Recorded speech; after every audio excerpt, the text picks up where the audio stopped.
আসসালামু আলাইকুম all friends. তো আজকের ভিডিওর মূল টপিক হচ্ছে আপনার হোয়াটসঅ্যাপ অ্যাকাউন্ট কীভাবে ডিলিট করবেন। তো সাধারণত আমরা নিয়ম যেটা করি, হোয়াটসঅ্যাপ আমরা আনইনস্টল করে দিই, পরে আবার ইনস্টল করি নতুনভাবে। এটা কিন্তু আসলে অ্যাকাউন্ট মূলত ডিলিট হয় না। সাধারণত অ্যাকাউন্ট ডিলিট করতে হলে আপনাকে হোয়াটসঅ্যাপে আসতে হবে। হটস্পটে আসার পরে এখানে দেখতে পারবেন যে থ্রি ডটস, এখানে থ্রি ডটে ক্লিক করে দেন এখান থেকে হচ্ছে সেটিংয়ে ক্লিক করবেন। তো সেটিংয়ে ক্লিক করার পর এখান থেকে দেখতে পারবেন যে হচ্ছে অ্যাকাউন্ট।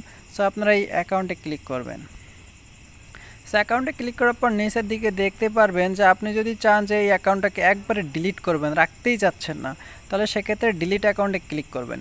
আচ্ছা, ডিলিট অ্যাকাউন্টে ক্লিক করার পর এখানে আপনার যে ফোন নাম্বারটা রয়েছে, যেই নাম্বারটি দিয়ে আপনি হোয়াটসঅ্যাপটা ক্রিয়েট করছেন, তো সেই নাম্বারটি এখানে বসিয়ে দেন। এখান থেকে যদি আপনি ডিলিট অ্যাকাউন্টে ক্লিক করেন তাহলে হচ্ছে আপনার হোয়াটসঅ্যাপ অ্যাকাউন্টে ডিলিট হয়ে যাবে। সাধারণত এইভাবে হোয়াটসঅ্যাপ অ্যাকাউন্ট ডিলিট করতে হয়।